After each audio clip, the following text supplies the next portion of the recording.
Sometimes doing the right thing costs you everything. Sometimes the person you save becomes the one who destroys you.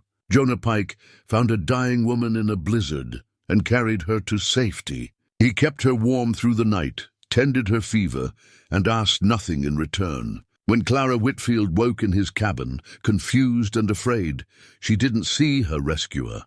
She saw a stranger. When the search party arrived, she pointed at Jonah and said 2 words that shattered his life. "He took me. Now he sits in chains, facing a rope," while she begins to remember what really happened that night. But will the truth come in time to save an innocent man? Before we jump back in, tell us where you're tuning in from. And if this story touches you, make sure you're subscribed, because tomorrow I've saved something extra special for you. The Bitterroot Mountains had a way of keeping secrets. In the winter of 1883, those granite peaks held more snow than most men had seen in a lifetime. And among those frozen ridges lived a man who preferred it that way. Jonah Pike had made his home in these mountains for near on 15 years, and in all that time, he'd grown comfortable with silence. His cabin sat in a clearing halfway up the western slope, tucked against a stand of pine that broke the worst of the wind. It wasn't much to look at: rough-hewn logs chinked with moss and clay, a stone chimney that drew smoke clean, a single window facing east to catch the morning light. But it was solid.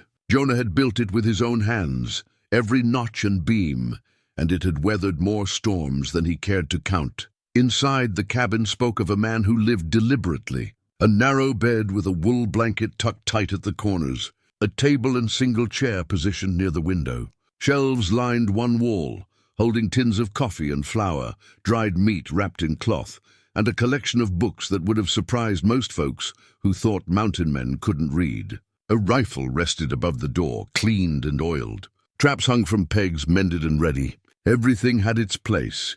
On the table lay Jonah's journal, a leather-bound book worn soft with handling. The pages held sketches of elk and eagles, notes about weather patterns and animal movements, and scattered throughout, observations about life that came to a man when he spent most of his days alone. He wrote in a careful hand, the kind taught by a mother who'd valued education even on the frontier. Jonah himself was 45, though the mountains had weathered him in ways that made exact age hard to pin. His face was lean, tanned dark by sun and wind, with lines etched deep around eyes that were still sharp. His hair, more gray than brown now, hung past his collar. He kept his beard trimmed close, a vanity from another life. His hands were scarred from years of work. Rope burns, knife slips, frostbite that had taken the tip of his left pinky one brutal January. He moved with the economy of a man who'd learned that wasted motion meant wasted warmth. When he walked his trapline, he stepped sure and quiet. When he worked, splitting wood or skinning pelts, his movements were practiced and efficient. There was a stillness about him, the kind that came from making peace with solitude. But Jonah Pike hadn't always been a hermit. Once, he'd been a husband. Once he'd been a father. Sarah had been a schoolteacher's daughter, with honey-colored hair and a laugh that could warm a room. They'd met in Denver, married in spring, and headed west with dreams of starting fresh. Little Emma had come the following year, a tiny thing with her mother's eyes and her father's stubborn chin. They'd tried farming first, but Jonah's skills lay elsewhere. He'd worked as a scout, guiding wagon trains through mountain passes, using his gift for reading terrain and weather.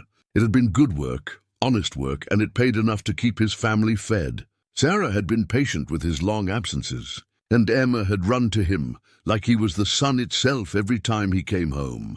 Then the fever came. It swept through their settlement one autumn, and it took them both within a week of each other. Sarah first, then Emma 3 days later.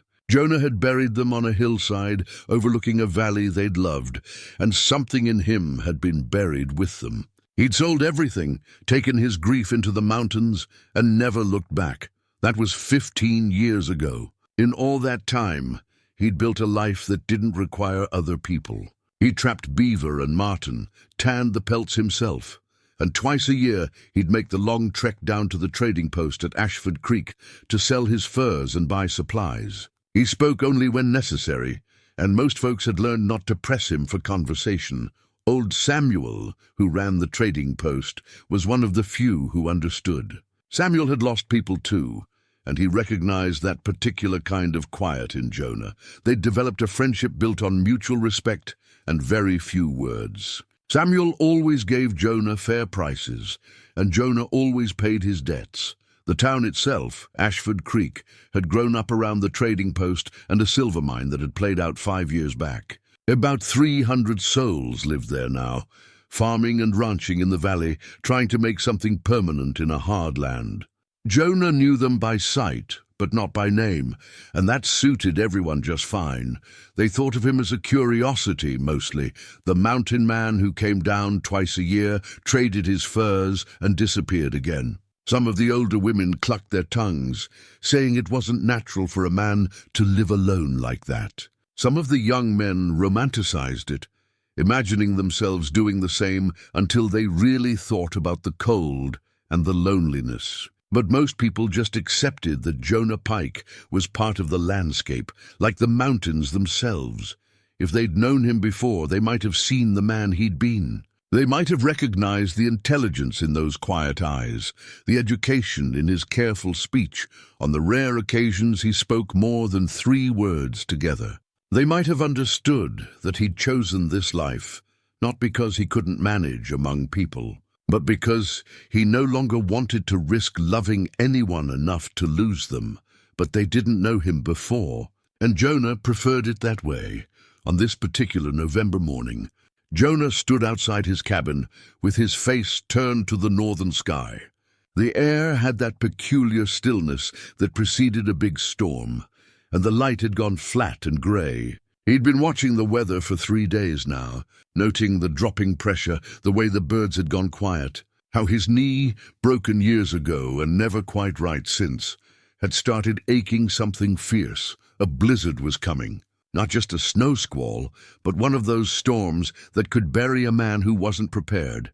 Jonah spent the day making ready. He brought in extra firewood, stacking it against the interior wall where it would stay dry. He checked his stores, making sure he had enough to last a week or more if the storm trapped him inside. He brought water from the creek, filling every container he had, knowing the creek might freeze solid.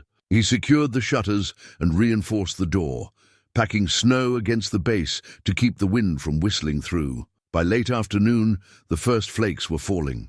By evening, the wind had picked up, driving the snow horizontal. Jonah lit his lamp and settled at his table with his journal, documenting the storm's arrival. He sketched the way the pines bent under the wind's assault, made notes about temperature and wind direction. Outside, the world was disappearing into white. Jonah added wood to the fire and made himself a simple dinner, beans and salt pork, coffee strong enough to strip paint. He ate slowly, watching the storm through the cracks in the shutters. This was going to be a bad one. He could feel it in his bones. He thought briefly about the town below, hoping folks there had the sense to stay inside. Traveling in this weather was suicide. Anyone caught out in it wouldn't last an hour. As he cleaned his plate and banked the fire for the night, Jonah had no way of knowing that tomorrow his entire life would change. That his choice to live alone and apart from the world was about to collide with someone else's desperate flight into the storm. That his 15 years of carefully constructed solitude were about to shatter like ice on a warming river. All he knew was that the storm was here, and it was going to be a long night. He settled into his bunk, pulled the wool blanket up, and listened to the wind howl like something alive and angry, battering itself against his cabin walls. Tomorrow he'd check his trapline if the storm broke. Tomorrow he'd make sure the cabin had weathered it intact. Tomorrow would take care of itself, the way it always did. Outside, the snow kept falling, and somewhere down the mountain, a woman was making a decision that would destroy them both. Dawn came late and grey, the world outside muffled under 2 feet of fresh snow. Jonah woke to silence. The kind that comes after a storm has blown itself out, leaving everything still and frozen. He dressed quickly in the cold cabin, his breath clouding in front of his face as he stirred the embers in the fireplace and added kindling. The coffee took longer than usual to heat, the cold having seeped into everything overnight. While he waited, Jonah pulled on his heavy coat, the one lined with beaver fur, and wrapped a wool scarf around his neck. His boots were by the door where he'd left them, and he stamped into them, feeling the stiffness of leather that had gotten too cold. Outside, the world had been transformed. Snow lay thick on every surface, weighing down the pine branches until they drooped low. The sky was still overcast, threatening more snow, but for now the air was calm. Jonah's breath hung in front of him, and the cold bit at his exposed skin. He had work to do. His trapline ran along the creek for about 3 miles, a circuit he'd walked so many times he could manage it in his sleep. The storm would have complicated things. Traps buried under snow, frozen mechanisms, maybe some catches he'd need to deal with. He strapped on his snowshoes, slung his pack over his shoulder, and set out. The going was slow. Even with snowshoes, he sank 6 inches with each step, and the effort warmed him quickly despite the cold. He checked the first 3 traps and found nothing. The 4th had been sprung by a branch that had fallen under the weight of snow. He reset it and moved on. It was at the bend in the creek, where the water pooled before dropping down a series of rocky steps, that he saw something that made him stop, a splash of color against the white. Blue fabric, half buried in a snowdrift near the water's edge. Jonah approached carefully, his mind already working through possibilities. A piece of cloth blown in by the wind. Something washed downstream before the freeze. But as he got closer, his heart began to beat faster. It wasn't just fabric. It was a cloak, and there was a person inside it. He dropped to his knees beside the drift, his hands already moving to brush away snow. A woman lay curled on her side, her dark hair frozen stiff, her skin a terrible shade of blue-white. She wasn't moving. Jonah pressed his fingers to her neck, searching for a pulse. For a long moment he felt nothing, and he thought he was too late. Then faint, so faint he almost missed it, a flutter beneath his fingertips. She was alive. Barely. His mind raced through options. She needed warmth, needed it now, or she'd be dead within the hour. The cabin was a mile back. Could she survive being moved? Could she survive if he left her to get help? There was no real choice. Leaving her meant death. Moving her might kill her too. But at least there was a chance. Jonah worked quickly, his movements efficient despite the urgency clawing at him. He pulled off his own coat and wrapped it around her, then carefully worked his arms beneath her body. She was small, maybe 25 or so, dressed in clothes too fine for mountain travel, a torn dress beneath the cloak, thin boots that were soaked through. When he lifted her, her head lolled against his chest. She weighed almost nothing, and he could feel how cold she was even through his shirt. He settled her weight against him and began the trek back to his cabin, moving as fast as he dared on the snowshoes. The journey that had taken him 30 minutes outbound took nearly an hour coming back. By the time he reached his cabin, his arms were shaking with effort and his lungs burned from the cold air. He kicked the door open and carried her inside, kicking it shut behind him. The fire had burned down to coals. Jonah laid her on his bunk and immediately set to work building the fire back up, feeding it until flames leapt high and heat began to fill the small space. Then he turned his attention to the woman. Her wet clothes had to come off. They were stealing what little warmth she had left. Jonah worked with clinical efficiency, his face set in concentration. He'd seen hypothermia before, knew the protocols. Modesty meant nothing when someone was dying. He removed her boots first, wincing at how frozen her feet were. Her stockings came next, then the soaked dress and undergarments. He kept his eyes on his work, focusing on the task at hand. Her skin was mottled with cold, and there were bruises. On her arms, her shoulder, a nasty one darkening along her ribs. She'd taken a fall, probably several. He wrapped her in every blanket he owned, then added his spare clothes for extra layers. Built up the fire even higher. Heated water and used cloths to warm her hands and feet gradually. Too fast and he'd damage the tissue. He checked her breathing, counted her pulse, watched for signs of frostbite. Hours passed. Jonah kept vigil, adding wood to the fire, checking her vital signs, trying to get her body temperature up. As the cabin grew warmer, He removed his own wet outer layers and hung them to dry, working in his shirt sleeves. The woman began to show signs of improvement as afternoon faded toward evening. Her skin lost some of that deathly blue tinge. Her breathing grew less shallow. But she didn't wake, and Jonah started to worry about other injuries he couldn't see. As darkness fell, he lit his lamp and made himself coffee, though he didn't dare leave her side for long. He kept checking her pulse, her breathing, the color of her skin. He talked to her sometimes, though he didn't know if she could hear him. "You're safe now," he said quietly. "Just need to rest. Let your body warm up." Around midnight she began to stir. Small movements at first, her fingers twitching, her head turning. Then her eyes fluttered open, unfocused and confused. Jonah moved closer, keeping his voice calm. "Easy now. You're all right. You were caught in the storm." She stared at him without comprehension, her eyes fever bright. Then her gaze moved past him, taking in the unfamiliar cabin, the rough walls, the single room. When her eyes came back to him, something changed in them. Fear. "Where?" Her voice was a rasp, barely audible. "Where am I?" "My cabin. Up in the mountains. I found you by the creek, half frozen. You'd have died if I hadn't brought you back." She tried to sit up, then gasped in pain, her hand going to her ribs. Jonah reached out to steady her, and she flinched away from him. "Don't touch me." He pulled his hand back, keeping his movements slow and non-threatening. "You're hurt. Took a fall, looks like. Maybe a cracked rib. You need to stay still." "My clothes." Her eyes went wide as she realized she was dressed in unfamiliar garments, wrapped in blankets. "What did you—" "They were soaked through. You'd have died from the cold. I had to get you warm." She was shaking now, and not just from cold. Her eyes darted around the cabin, looking for exits, for weapons, for anything. When she looked back at him, her face had gone pale. "I need to leave. I need to go home." "Can't. Storm's passed, but there's 2 feet of snow out there, and you can barely sit up.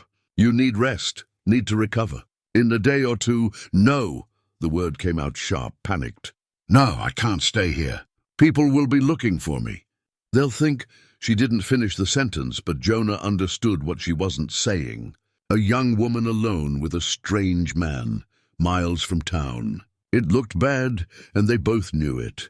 "I'll take you down as soon as you're strong enough," he said. "I give you my word. But right now you can't walk, and I can't carry you that far in deep snow. We'd both die trying." She stared at him, her breath coming fast and shallow. Then her eyes rolled back, and she slumped against the pillows, unconscious again. Jonah sat back, running a hand over his face. This was bad.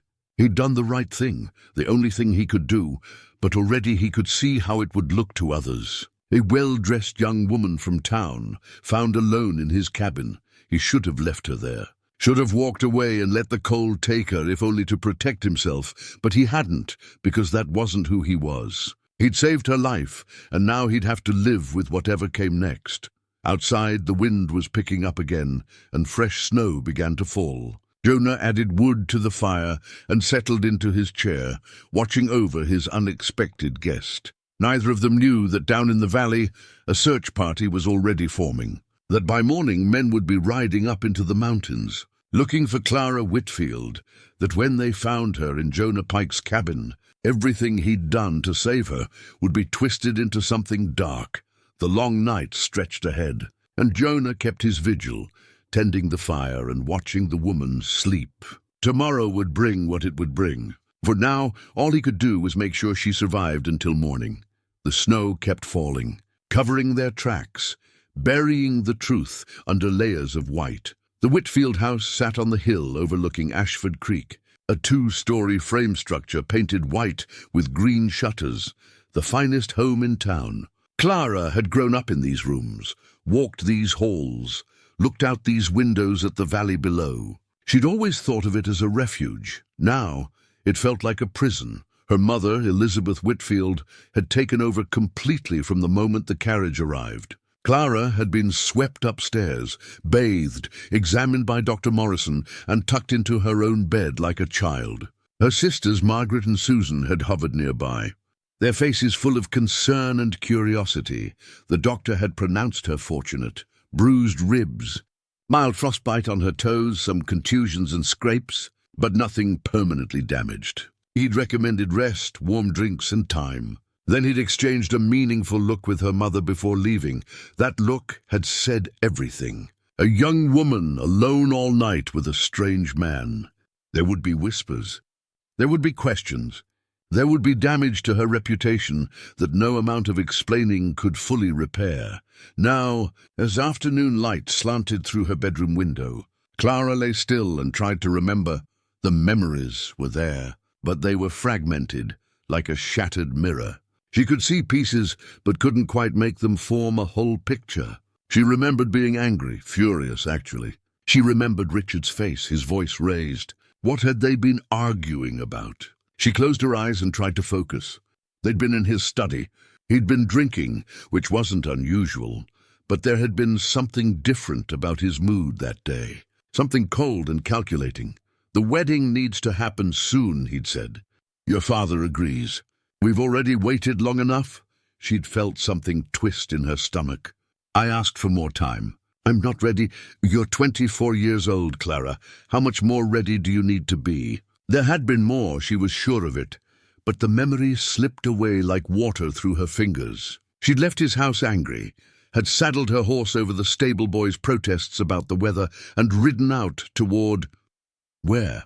Where had she been going? A knock at her door interrupted her thoughts. Come in, she called, expecting her mother. Instead, Richard entered carrying a bouquet of hothouse roses. He smiled, but it didn't quite reach his eyes. How's my brave girl? Clara pulled the blanket a little higher.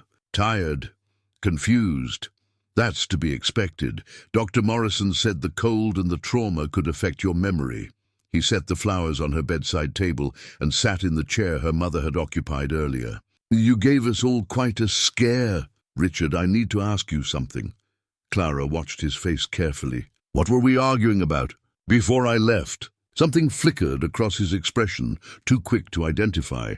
Arguing? Darling, we weren't arguing. You were having pre-wedding jitters, that's all. Feeling overwhelmed by the planning. I suggested you rest, but you wanted to ride instead. I should have stopped you. That wasn't right. Clara was certain it wasn't right. But her head ached, and the memories wouldn't come into focus. The man who found me, she said. Jonah Pike. He said I would have died if he hadn't. He took advantage of a terrible situation. Richard's voice hardened. God knows what he did to you while you were helpless. You can't remember, Clara. That should tell you everything. But I don't remember him hurting me either. I don't remember anything bad because you were unconscious, delirious. The doctor said you had a fever. Richard leaned forward, taking her hand. His grip was firm, almost too firm. That man is dangerous, Clara.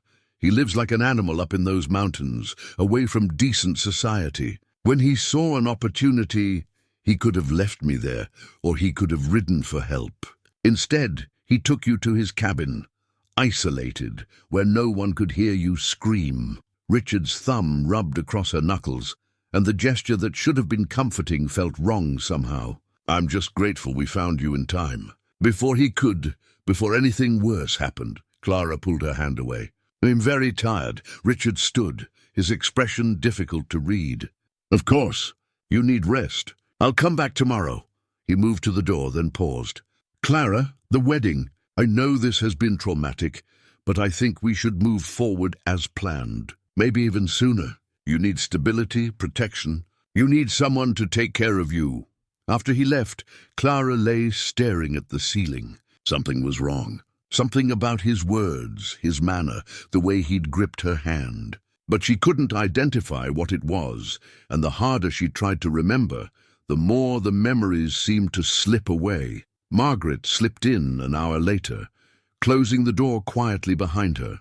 At 22, she was the middle sister, sharp-eyed and perceptive in ways that had always made Clara both grateful and uncomfortable. How are you, really? Margaret asked, settling on the edge of the bed. I don't know. I can't remember what happened. Not clearly. Do you remember arguing with Richard?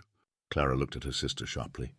He says we weren't arguing. That I was just anxious about the wedding. Margaret was quiet for a moment. Clara, I need to tell you something. I didn't like him before, and I like him even less now. What do you mean?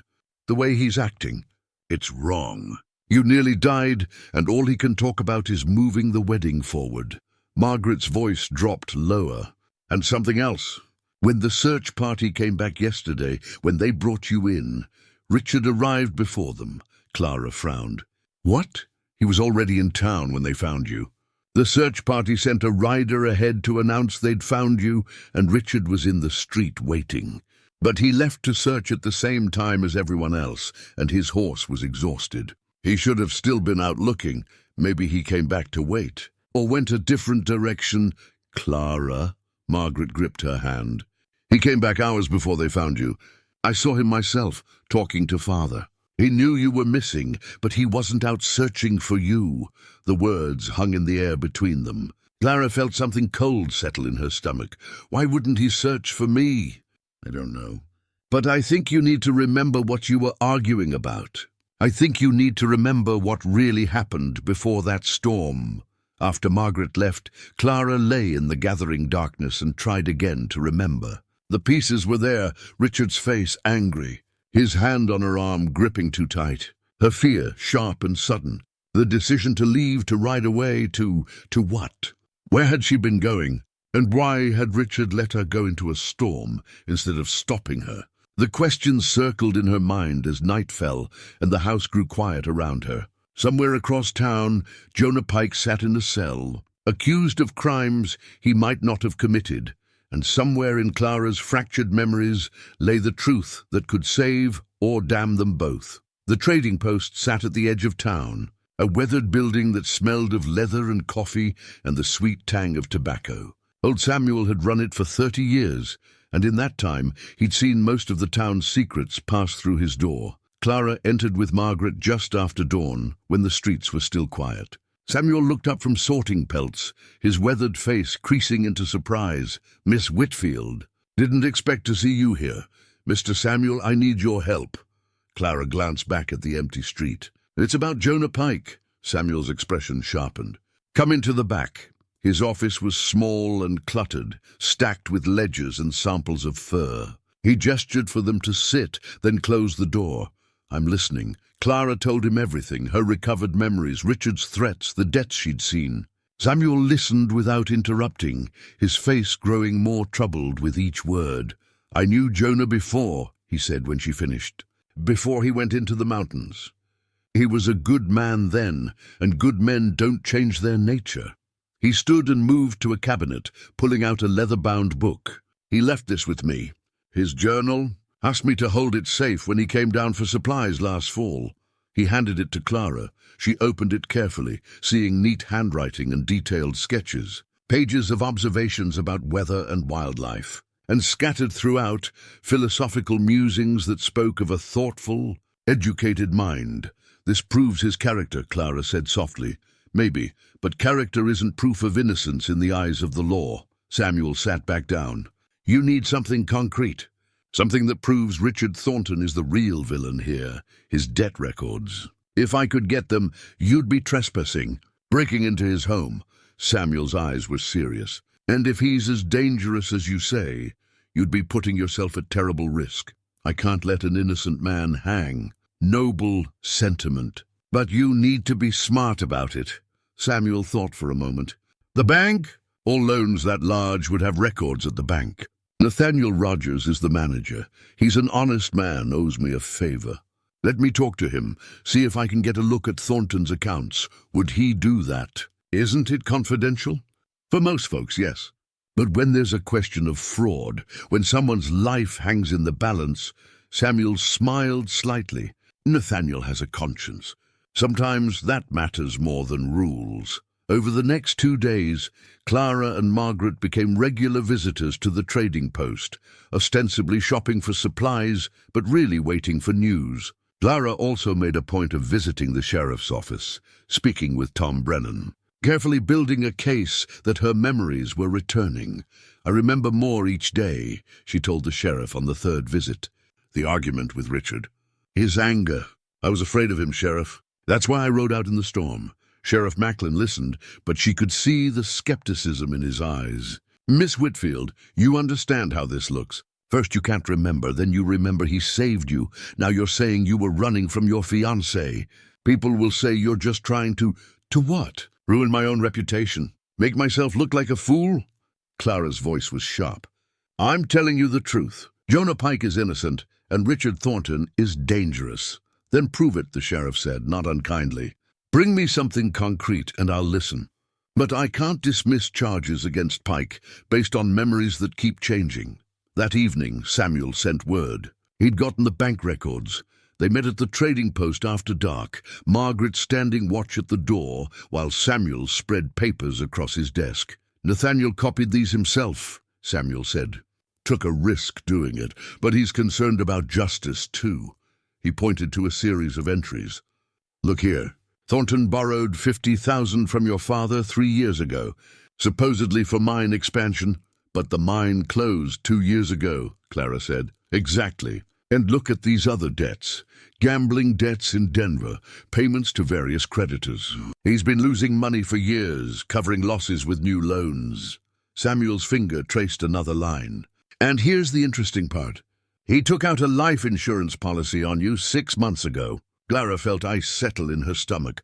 On me, $50,000 payable to your husband in the event of your death. But you weren't married yet, so he listed himself as beneficiary, as your intended spouse. Samuel looked up, his eyes grave. Clara, if you died in that storm, he'd have collected enough to pay off all his debts and still have money left over. Margaret gasped.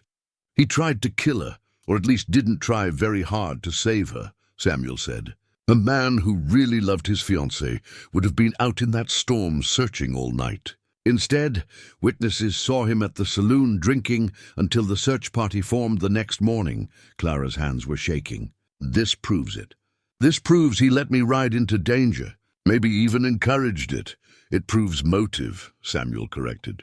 But it doesn't prove he hurt you or that Jonah Pike didn't. For that, we need something else. What? Clara asked desperately. We need to catch him in a lie. Or better yet, catch him admitting the truth. Samuel looked at her seriously. Clara, I need you to think carefully. Can you face him? Can you talk to him? Maybe get him to reveal something he shouldn't. You want her to confront him? Margaret's voice rose. That's dangerous. It's the only way. Clara's voice was steady now, certain. I'll do it. I'll make him tell me the truth. Not alone, Samuel said firmly. We'll plan it carefully. The sheriff needs to be nearby, hidden. And we'll need witnesses, people who can testify to what they hear. They spent the next hour planning. Clara would invite Richard to her family's garden, a semi-public space where others could be nearby but hidden. She'd tell him she was ready to move forward with the wedding, that she wanted to clear the air about what had happened. And then she'd push him carefully to admit what he'd done. It was risky. If Richard suspected a trap, it could be dangerous. But it was the best chance they had. As Clara and Margaret prepared to leave, Samuel caught Clara's arm. Be careful. A desperate man is capable of anything, and Richard Thornton is very, very desperate. Clara nodded, but her resolve didn't waver. She thought of Jonah Pike sitting in that cell, calm and dignified, facing execution for a crime he didn't commit. She would save him, no matter the cost. The telegram arrived at Samuel's trading post on a Wednesday afternoon, 3 days before Jonah's trial was scheduled to begin. Samuel had been expecting something. He'd sent inquiries to Denver and San Francisco, asking contacts to investigate Richard Thornton's financial dealings and reputation. But what came back was more damning than he'd imagined. He read it twice, then sent his grandson running to fetch Clara. She arrived within the hour, breathless, Margaret at her side. Samuel handed her the telegram without preamble. Richard Thornton, stop multiple. Gambling debts, Denver, stop. Known associate of criminal elements. Stop engaged to wealthy widow, same time as your miss. Whitfield, stop. Widow died, suspicious fall last year, stop insurance. Paid stop investigation, inconclusive, stop advise, caution. Stop. Clara's hands began to shake as she read. He's done this before. Looks that way, Samuel said grimly. The widow's name was Catherine Brennan. Fell from a balcony at her home during a party. Ruled accidental, but there were questions. The party was at Thornton's suggestion. He was nearby when she fell, and he collected $20,000 from her life insurance as her intended husband. This is murder. Margaret's voice was barely a whisper. He's killed before, and he was trying to kill Clara. We need to take this to the sheriff, Clara said, already moving toward the door. But Samuel caught her arm. Wait. There's more. He produced a second document, a letter he'd received through more discreet channels. This came from a lawyer in Denver. Seems Catherine Brennan's family never believed it was an accident. They hired investigators, but couldn't prove anything. The lawyer's still working the case, looking for evidence. Clara scanned the letter, her mind racing. If we can connect what he did to Catherine with what he tried to do to me, it's still circumstantial, Samuel warned. But it establishes a pattern. A man who courts wealthy women, insures their lives and benefits when they die. That's not coincidence. We need to move up our plan, Clara said. Before he realizes we know. They'd planned to confront Richard in the Whitfield garden the following week. But now, with this evidence in hand, waiting seemed dangerous. Clara sent a message to Richard that evening, asking him to meet her the next morning. She wrote that she was ready to discuss reconciliation, that she wanted to put the terrible incident behind them and move forward with the wedding. Richard replied within the hour, his note effusive and relieved. Of course he'd meet her. He'd been waiting for her to come to her senses. That night, Clara barely slept. She kept thinking about Catherine Brennan, about a woman who'd trusted Richard and paid with her life. She thought about how close she'd come to the same fate, would have met it if not for Jonah Pike. The next morning dawned clear and cold. Clara dressed carefully, putting on the engagement ring Richard had given her. She needed him to believe she was sincere. Sheriff Macklin and Tom Brennan arrived early, positioning themselves behind the hedge that bordered the garden. Samuel was there too, hidden in the gazebo. Margaret stood at an upper window where she could see but not be seen. When Richard arrived, he looked almost boyish in his enthusiasm. He swept Clara into his arms, kissing her cheek. I knew you'd see reason, he said. This whole terrible business, Pike being arrested, your confusion about what happened, it's been so hard on you. But now we can move past it. I need to understand something first, Clara said, stepping back. That day before the storm, we argued about something. I still can't quite remember what. A shadow crossed Richard's face, but he recovered quickly. Wedding jitters, darling. You were overwhelmed by all the planning. No. Clara kept her voice gentle but firm. It was about money. I saw papers on your desk, debts. Richard's smile tightened. You were snooping through my private affairs. I was concerned about our future. Those debts were substantial, Richard. And the loan from my father. You said it was for the mine. But the mine's been closed for 2 years. Business complications. Nothing you need to worry about. $50,000 is something I need to worry about. Clara watched his face carefully. Especially when I'm about to marry the man who owes it. Richard's expression shifted, the charm sliding away to reveal something colder underneath. What are you getting at, Clara? I'm trying to understand why you let me ride into a storm. Why you didn't come after me when I left angry. I thought you needed space. How was I to know you'd be foolish enough to nearly die? Clara's voice hardened. Is that what you wanted, Richard? For me to die? Don't be ridiculous. You took out a life insurance policy on me. $50,000. Richard went very still. Who told you that? It's public record. Filed at the bank. Clara took a step closer. If I died in that storm, you'd have had enough money to pay off all your debts. Convenient, isn't it? You're being hysterical. But there was panic in his eyes now. The insurance was a standard precaution. Men insure their wives. I'm not your wife yet. And I'm not the first woman you've insured, am I? Clara pulled the telegram from her pocket. Catherine Brennan. She fell from a balcony last year. You collected $20,000. Richard's face went white, then red. That was an accident. A terrible tragedy. That happened while you were courting her. While you were about to marry her. Clara's voice rang out clear in the cold morning air. Just like you were courting me. Just like you were about to marry me. Until I had the bad luck to survive. You don't know what you're talking about. Richard grabbed her arm, his grip bruising. You're confused, traumatized. Pike did something to you, made you paranoid. Jonah Pike saved my life. You tried to end it. Richard's mask finally shattered. His face twisted with rage and something darker, desperation. Do you have any idea how much money I owe? How many people are waiting for me to pay? I needed that insurance money, Clara. I needed it, and you were supposed to die in that storm. From behind the hedge, Sheriff Macklin stepped out. Richard Thornton, I'm placing you under arrest. Richard spun, seeing the sheriff, seeing Tom Brennan emerging from the other side. His hand was still on Clara's arm, and now he yanked her against him, his other hand going to his coat pocket. Don't come any closer, he said, pulling out a small pistol. I'll shoot her. I swear I will. Clara felt the cold barrel of the gun press against her ribs. Her heart was pounding, but she kept her voice steady. Richard, this won't help. They heard everything. You confessed because you tricked me. His voice was rising, panic making it shrill.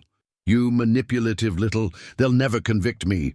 My family has money, connections. But you're ruined now, Clara. Everyone will know you accused an innocent man. Everyone will know you're damaged goods. I don't care what they know, Clara said quietly, as long as the truth comes out. The truth? Richard laughed, a wild sound. The truth is that you were supposed to be dead. The truth is that Mountain Man ruined everything by playing hero. The truth is that I've been planning this for months, and it should have worked. Let her go, Richard. Sheriff Macklin had his gun drawn. It's over. It's not over until I say it's over. Richard pressed the gun harder against Clara's side. I'll kill her right now. I'll do it, and then you'll have to shoot me, and then everyone dies. Is that what you want? Clara caught the sheriff's eye. She saw him glance toward the gazebo, where Samuel was moving quietly through the shadows. She understood. She needed to keep Richard talking, distracted. Why Catherine? She asked. What did she do to deserve what you did to her? Richard's grip loosened slightly, his attention shifting back to Clara. Catherine was boring, dull as dishwater but rich. She would have given me the money eventually, but I couldn't wait.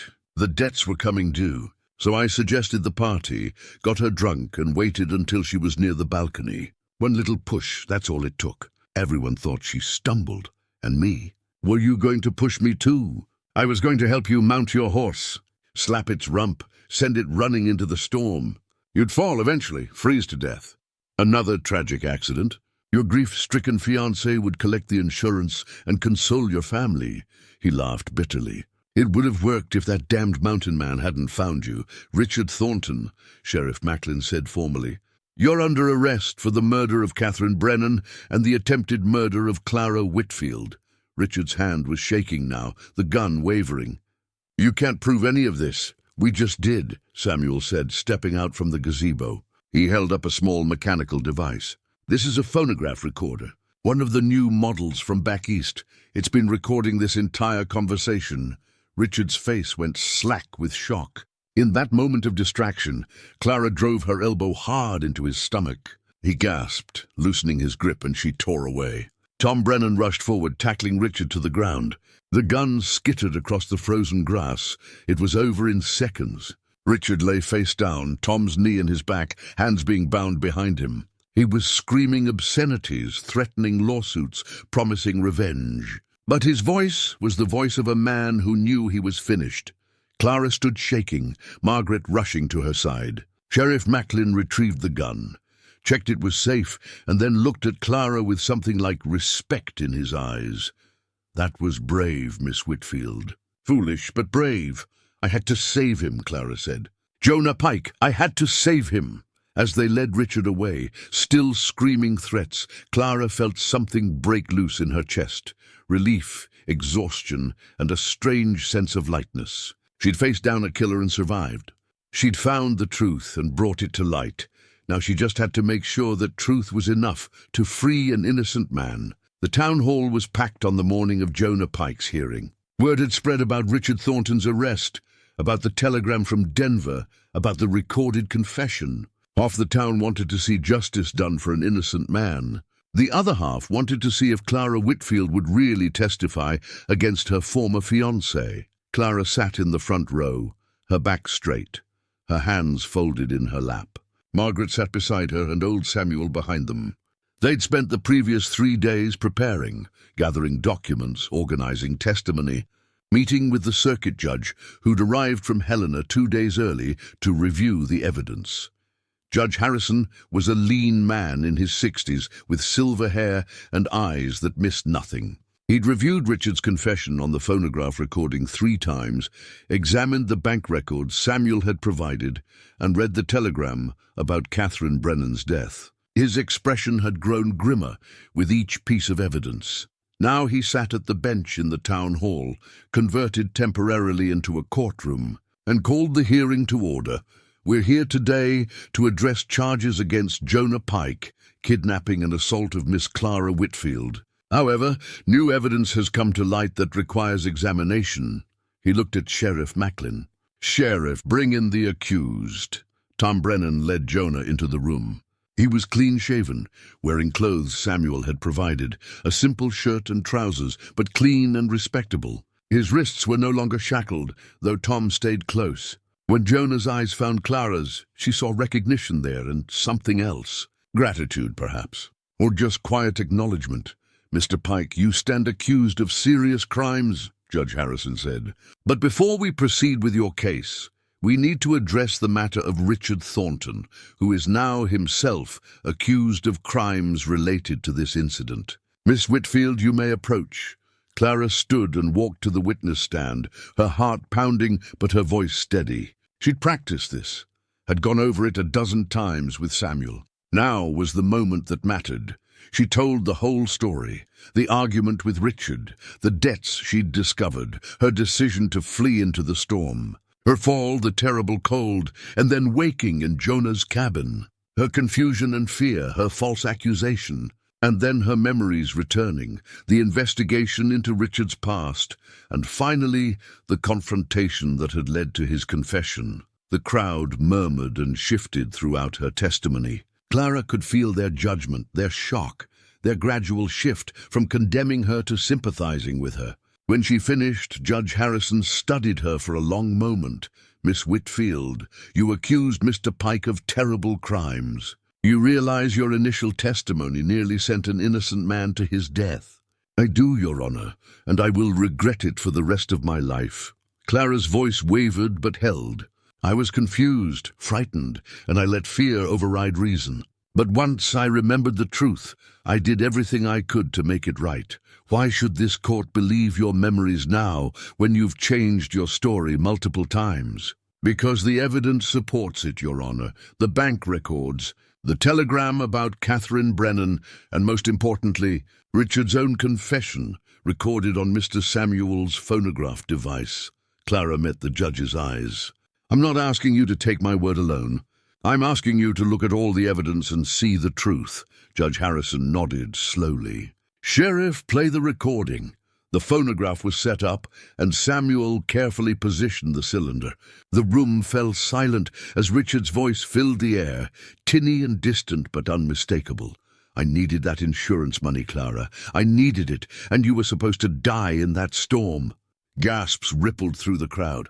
The recording continued, Richard's confession spilling out in his own words, Catherine Brennan's death, the planned accident with Clara's horse, his desperate financial situation. When it ended, the silence was absolute. "Bring in Richard Thornton," Judge Harrison ordered. Richard was led in, shackled and disheveled. He'd been held in a back room, separated from the main proceedings. When he saw the crowd, when he understood that they'd all heard his confession, his face went white. "That recording was obtained illegally," he shouted. "I was tricked. You can't use it." "The recording was made in a semi-public space with witnesses present," Judge Harrison said coldly. "And more importantly, Mr. Thornton, you're not on trial today. Mr. Pike is. Your trial will come later.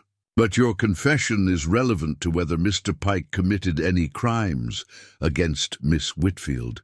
He turned to Jonah. "Mr. Pike, you've heard all this evidence. Do you have anything to say?" Jonah stood, and the room seemed to lean forward to hear him. He'd been silent throughout the proceedings, letting others speak for him. Now his voice, when it came, was calm and measured. "I found Miss Whitfield half dead in the snow. I brought her to my cabin because leaving her there meant certain death. I tended her with respect and kept her alive through the night. That's all I did." He paused. "I understand why she was afraid when she woke. A woman alone with a stranger, anyone would be frightened. I don't hold that against her. You knew you'd be suspected," Judge Harrison said. "Why take the risk?" "Because it was the right thing to do." Jonah's answer was simple, direct. "I couldn't leave her to die, no matter what it cost me." The judge studied him for a long moment.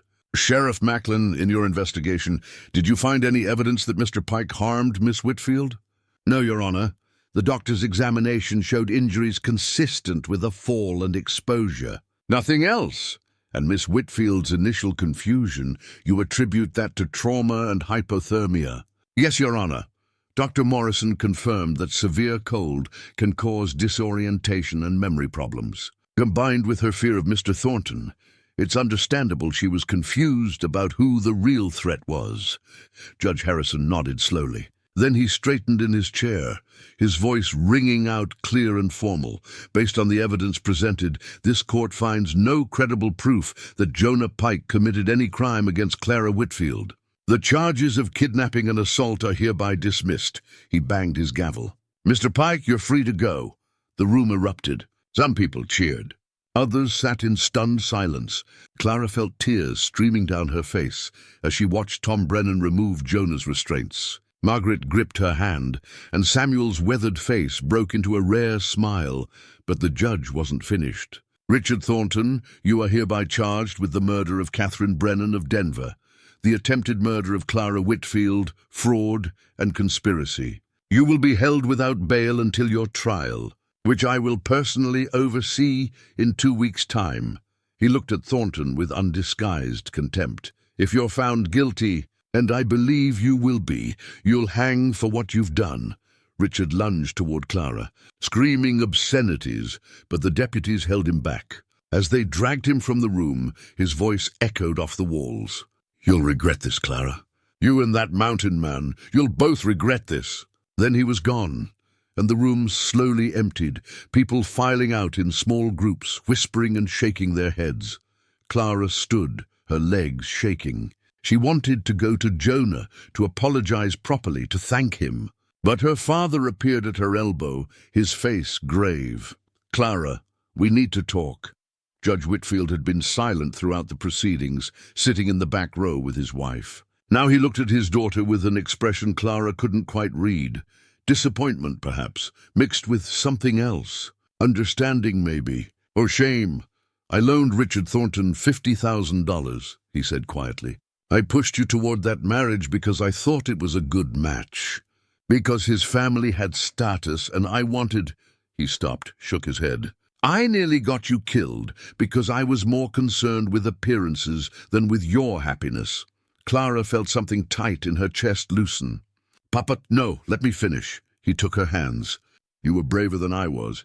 You faced down a killer to save an innocent man. You risked your reputation, your safety, everything, because it was right." His voice cracked. "I'm proud of you. And I'm sorry I wasn't the father you deserved." Clara embraced him, feeling his arms come around her. When they separated, she saw her mother waiting nearby, dabbing at her eyes with a handkerchief. "Go," her father said. "Talk to Mr. Pike, thank him properly. He saved your life, and the least we can do is acknowledge that." Jonah was standing near the door with old Samuel, looking uncomfortable with the attention he was receiving from well-wishers. When he saw Clara approaching, he straightened, and something in his expression softened. "Mr. Pike," Clara said, then stopped, unsure how to say everything she needed to say. "I'm so sorry." "For everything." "You survived," Jonah interrupted gently. "That's what matters. You lost days of your life. Sat in a cell, faced execution. Because of me, because of fear and confusion, not because of you." He studied her face. "You did right in the end, Miss Whitfield. You found the truth and fought for it. That takes courage." "I'm leaving Ashford Creek," Clara said suddenly. The decision had been forming in her mind for days, but now it crystallized into certainty. "My aunt has a school in Oregon. She's been asking me to come teach there." I think I need a fresh start, Jonah nodded. Sometimes that's the best thing. New place, new purpose. Will you go back to your mountain? It's where I belong. They stood there in the emptying hall, two people whose lives had collided by chance and been forever altered. Clara wanted to say more, to somehow express the debt she owed him. But words felt inadequate. If you're ever down this way again, she finally said, if you ever need anything, I'll remember, Jonah promised. Outside, the winter sun was bright on fresh snow.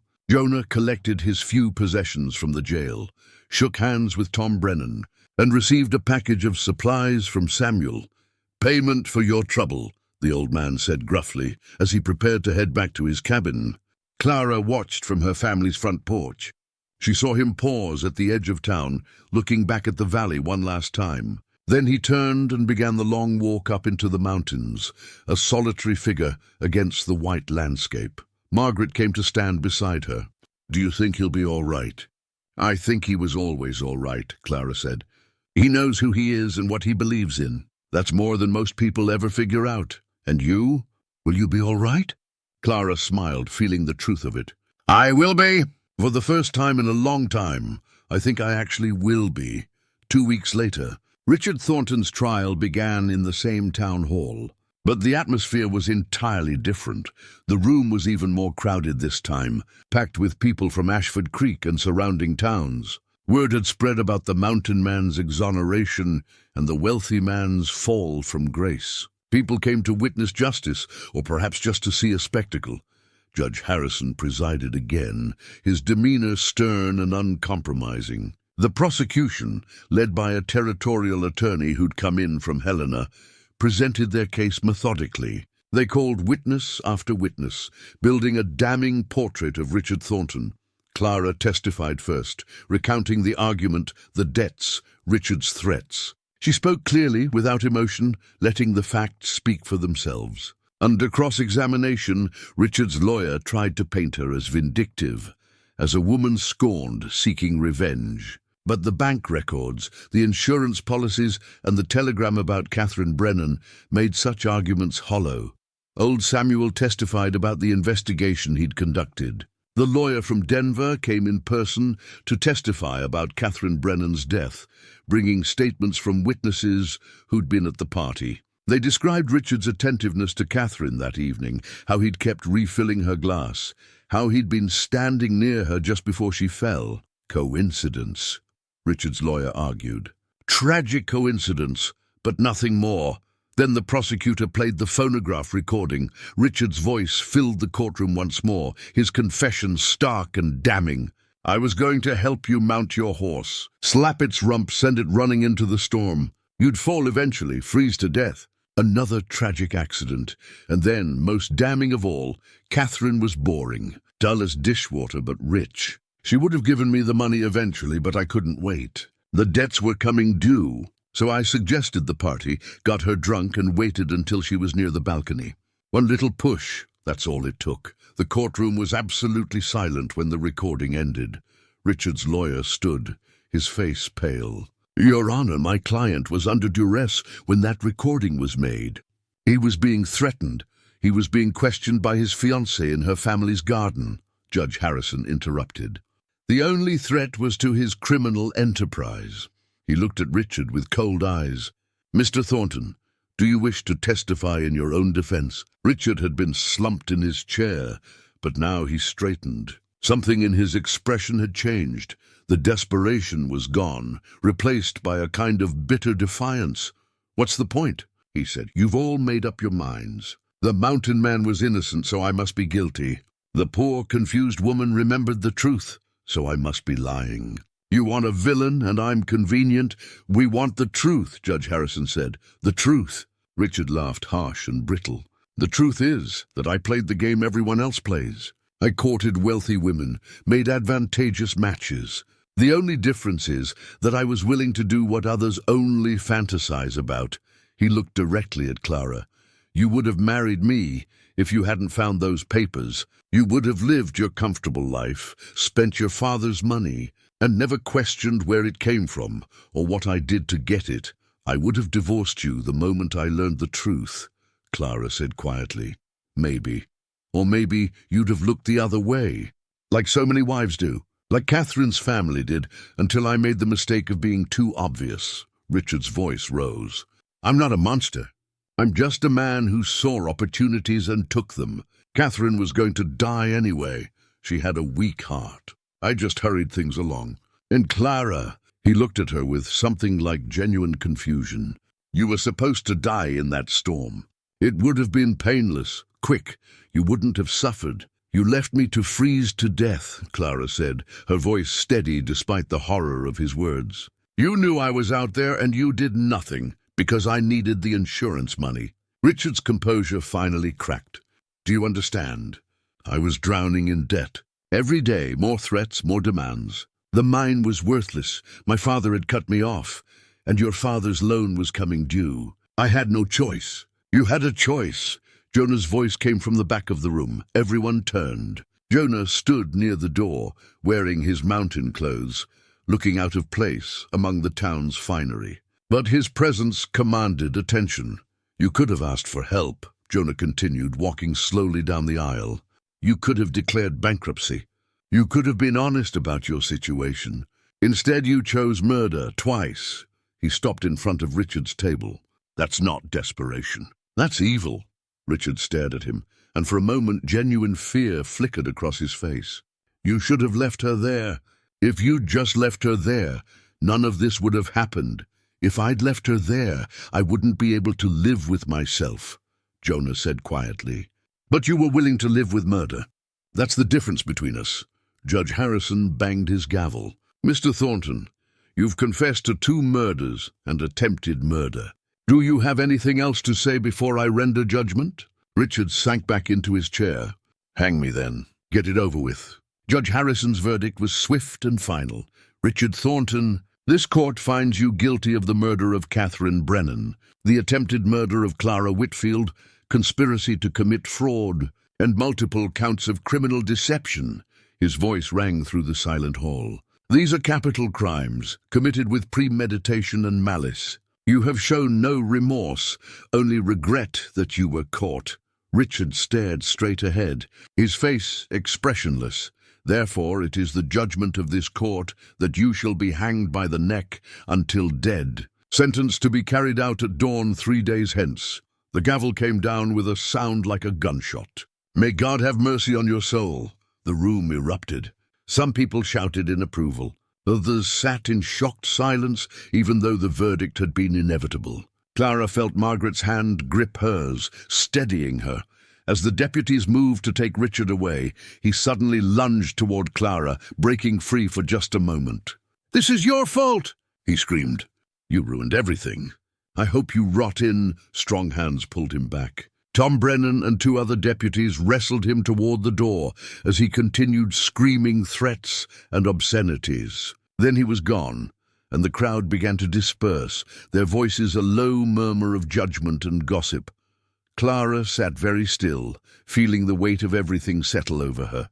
A man was going to die because of what she'd uncovered. Yes, he was a murderer. Yes, he'd tried to kill her. But still, the finality of it was overwhelming. Jonah appeared beside her, silent as always. He didn't say anything, just stood there, a steady presence. "I knew this would happen," Clara said quietly. "I knew he'd hang."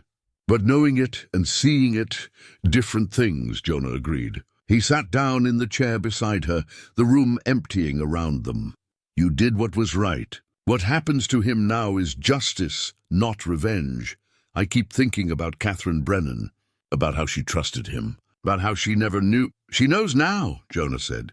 "Wherever she is, she knows the truth came out. That he didn't get away with it."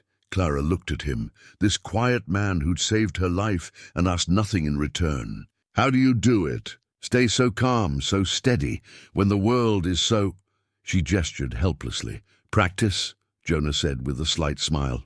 15 years of practice. When you live alone with your thoughts long enough, you learn to make peace with what you can't control. "I'm leaving tomorrow," Clara said. "Taking the stage to Oregon.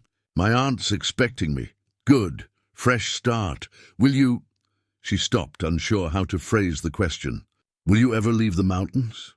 Find somewhere new? Jonah considered this. Maybe someday, but not yet. The mountains are where I belong for now, where I can think clearly, live honestly. Maybe that'll change, but I don't force it. Clara nodded, understanding. Thank you for everything. For saving my life, for forgiving my accusation, for being decent when the world wasn't. You don't owe me thanks. You did the hard part. You found the courage to face the truth and fight for it. Jonah stood. That's harder than what I did. He offered his hand, and Clara took it. His grip was firm, calloused, honest. If you're ever in Oregon, she said, there's a school in Portland. Willamette Academy? You'd be welcome. I'll remember. They walked out of the town hall together into the bright afternoon. The street was full of people talking, processing what they'd witnessed. Judge Whitfield was standing near the carriage with Clara's mother and sisters, waiting. Jonah tipped his hat to them, then turned to walk away. Mr. Pike, Judge Whitfield called out. Jonah stopped. The judge approached, his expression serious. I owe you an apology. I nearly pushed my daughter into a marriage that would have killed her. And when you saved her life, I was quick to believe you'd harmed her. That was wrong of me. You were protecting your daughter, Jonah said simply. Can't fault a father for that. Still, I'm grateful. And if there's anything you need, supplies, money, assistance of any kind, I'm all right, Jonah said. But I appreciate the offer. He shook the judge's hand, nodded to the women, and then he was walking away, heading toward the edge of town where the mountain trail began. Clara watched him go. This solitary figure who'd briefly intersected with her life and changed everything. She wondered if she'd ever see him again, or if he'd simply fade back into the mountains and become a story people told, the mountain man who saved the Maiden from the storm. Margaret touched her arm. Ready to go home? Yes, Clara said. But as she climbed into the carriage, she took one last look back. Jonah was already a small figure in the distance, heading up the slope toward the snow-covered peaks. 3 days later, at dawn, Richard Thornton was hanged in the yard behind the town hall. Clara was already gone by then, on a stage heading west toward Oregon and her new life. She didn't watch him die. She didn't need to. The truth had been told. Justice had been done, and somewhere in the mountains above Ashford Creek, Jonah Pike was checking his trapline, tending his fire, living the life he'd chosen. 2 lives saved. 1 life ended, and the snow kept falling, covering everything in white, waiting for spring to reveal what lay beneath. 6 months later, spring had come to the Bitterroot Mountains. Jonah stood outside his cabin in the morning light, watching the creek run high with snowmelt. The ice had broken weeks ago, and now the water rushed and tumbled over rocks, alive with the sound of renewal. The pines had shed their heavy load of snow, standing tall and green against a blue sky. Bears were emerging from their dens. Birds were returning from wherever they'd spent the winter. Everything was waking up. Jonah had spent the winter much as he always did, tending his trapline, reading his books, writing in his journal. But something had changed in him. He'd been forced back into the world of people, had been judged and vindicated, had seen both the worst and the best of human nature in the span of a few weeks. He'd expected to feel relief when he returned to his solitude. Instead, he felt, not lonely exactly, but aware of what he'd been missing. On his table lay a letter, the envelope worn from traveling. It had arrived 2 days ago, brought up by old Samuel, who'd made the trek to deliver it personally. Jonah had read it 3 times already, but he opened it again now, unfolding the careful script. Dear Mr. Pike, I hope this letter finds you well and that your mountains are treating you kindly. I wanted to write and let you know that I've settled in Portland. My aunt's school is wonderful, full of children who are eager to learn and teachers who genuinely care about their students. I've been given my own classroom, teaching literature and history to students aged 12 to 16. It's been an adjustment. After everything that happened, I wasn't sure I'd ever feel safe or whole again. But teaching has given me purpose, and the distance from Ashford Creek has given me perspective. I think about that night often, not with fear anymore, but with gratitude. You saved my life, Mr. Pike, not just from the cold, but from a future that would have destroyed me. Because of you, I'm free to build a life on my own terms. I heard from Margaret that Richard's execution went forward as scheduled. I won't pretend to mourn him, but I do hope he found some measure of peace before the end. I hope Catherine Brennan's family found some measure of closure. My father wrote to say he's paying off Richard's debts from his own pocket as a way of making amends for his part in what happened. Mother has been visiting Catherine's family in Denver, offering what comfort she can. My family is healing in their own way.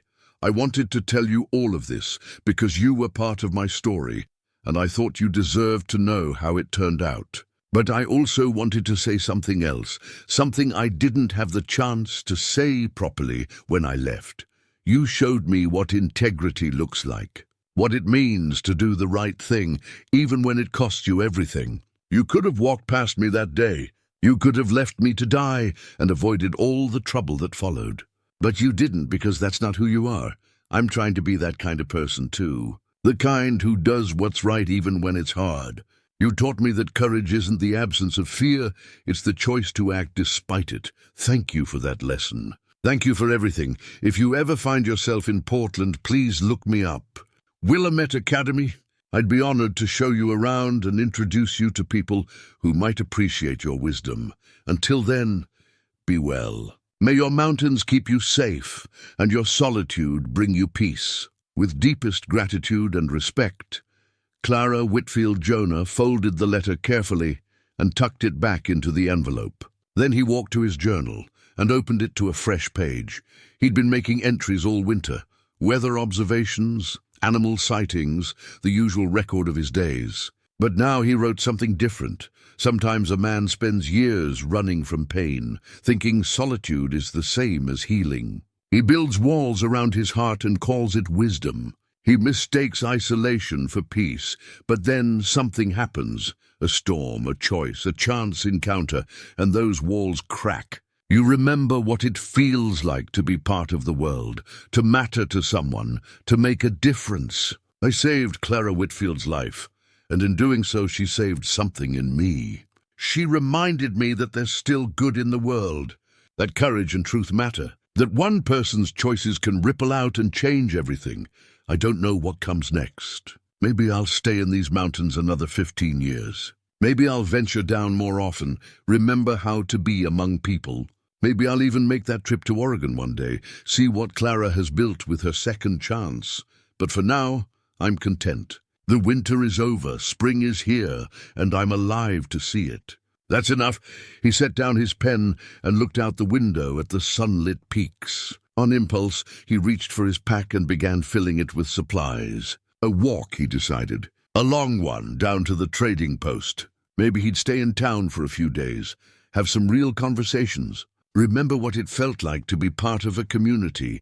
Before he left, he picked up a piece of wood he'd been carving, a small bird, wings spread in flight. He'd worked on it through the long winter nights, letting his hands shape something beautiful out of rough timber. It was finished now, smooth and delicate, ready to fly. He wrapped it carefully and tucked it in his pack. He'd give it to Samuel, ask him to send it to Clara. She'd understand what it meant. Freedom, hope, new beginnings. Jonah shouldered his pack and stepped out into the spring morning. The trail down the mountain was clear now, easy walking. He set off at a steady pace, the sun warm on his face, the sound of the creek accompanying him. Behind him, the cabin stood solid and waiting, knowing he'd return. But for now, he was walking toward the world instead of away from it. And that felt right. The mountains would always be there, offering solitude when he needed it. But maybe, Jonah thought, he didn't need it quite as much as he used to. Maybe there was room in his life for both. The peace of solitude and the warmth of connection. Maybe that was the real wisdom he'd been searching for all these years. The trail curved down through the pines, and Jonah followed it one step at a time, toward whatever came next. Above him, an eagle circled on the morning thermals, riding the wind with effortless grace. Jonah watched it for a moment, marveling at its freedom, its perfect balance between earth and sky. Then he smiled, adjusted his pack and continued walking. Spring had come to the mountains, and with it the possibility of something new,